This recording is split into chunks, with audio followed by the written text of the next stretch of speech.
Саламатсыздарбы? Бүгүнкү окуубузда изилдөөнүн максаты жана милдеттери жөнүндө сөз кылабыз. Бул теманын өзгөчө мааниси бар. Анткени изилдөөнүн максатысыз жана милдеттерсиз, багытсыз жолго чыккан кемедей эле болот да. Эмесе бул сабакта, бул окууда эмнени үйрөнөбүз? Изилдөөнүн максаты деген эмне? Изилдөөнүн максаты бул сиздин изилдөөңүз эмнени көздөйт, кандай жыйынтыкка жетишүүсү керек жана ошол жыйынтык кайсы маселени чечет деген негизги суроолорго жооп берет. Эми мен мисал катары көбүнчө кыргыз тилине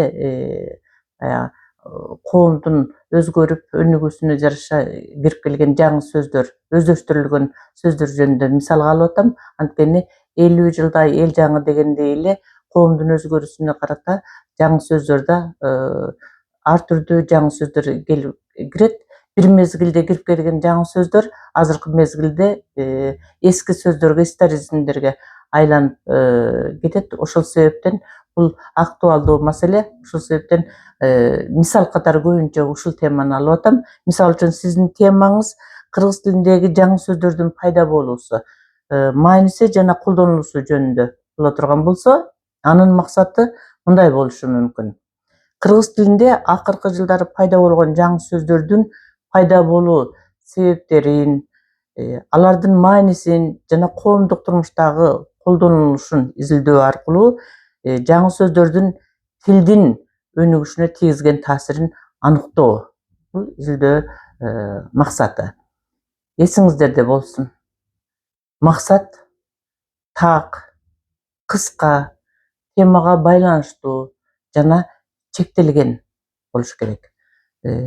Мисалы кыргыз тилиндеги бардык лексикалык өзгөрүүлөрдү изилдөөнү көздөгөн максат өтө кенен, өтө чоң. Аны аткаруу үчүн ондогон жылдар керек. Ошондой эле чоң команда болуш керек. Максат өтө кең болсо, эмне изилденери так болбой калат. Бул изилдөө иштерин башаламан кылып, белгилүү бир багытта эмес, ар кайсы тарапка тартып кетүү коркунучун жаратат.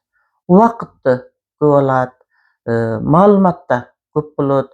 Аны ошол маалыматтарды системалаштыруу, категорияга бөлүү, салыштыруу, мунун баары абдан кыйын болот.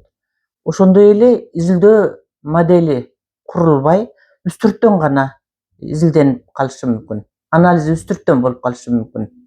Ошондуктан теманы чектеп, ошол алкакта гана иш алып баруу маанилүү.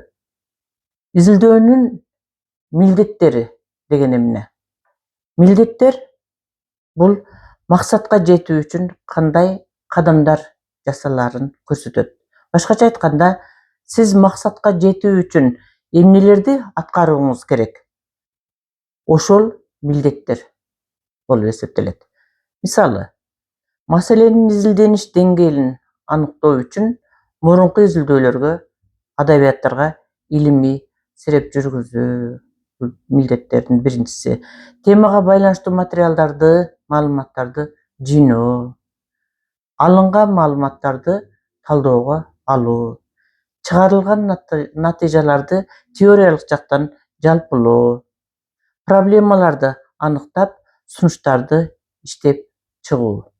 Милдеттер логикалык иретте так жана ишке ашырууга мүмкүн болуусу зарыл.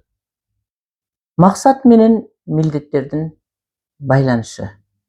Максат бул эмнеге жетебиз?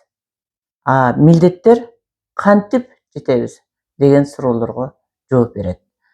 Эгер метафоралык салыштыруу алайын, эгер максат үй салуу болсо, анда милдеттер кайсылар болот?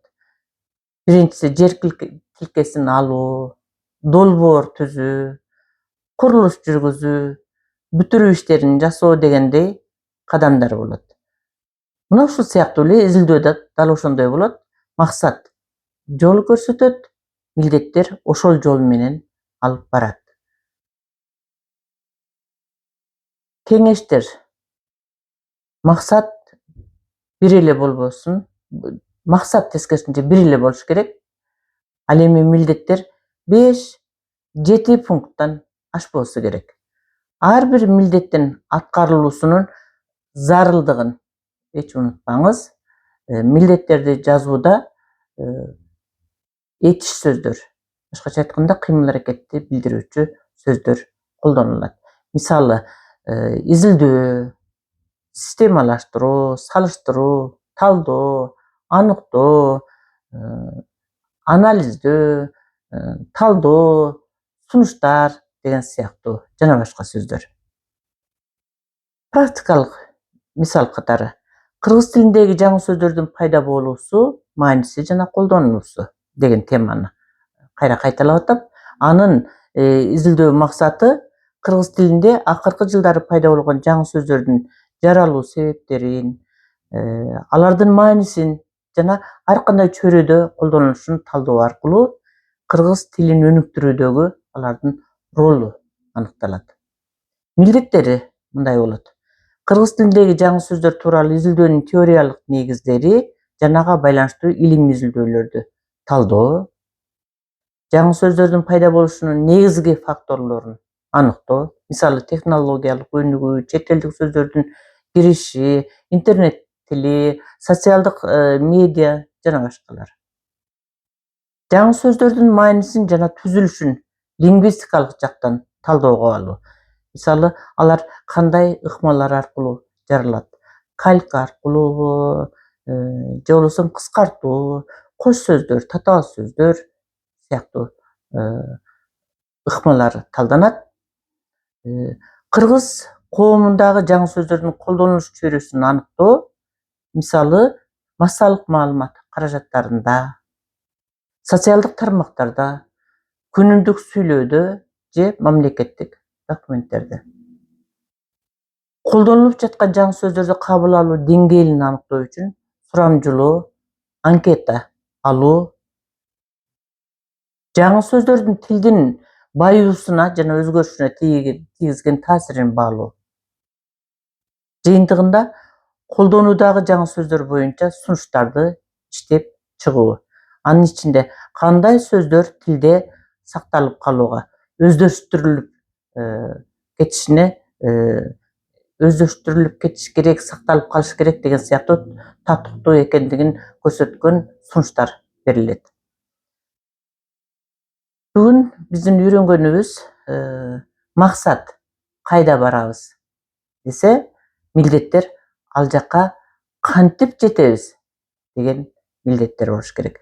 Туура аныкталган максат менен так жазылган милдеттер изилдөөңүздү ийгиликтүү жана максаттуу кылат. Эгер бул окуу сизге пайдалуу болсо, биз кубанычтабыз, ишиңизге ийгилик каалайбыз. Кийинки сабакта изилдөө объектисине кайрылабыз. Эсен болуңуздар.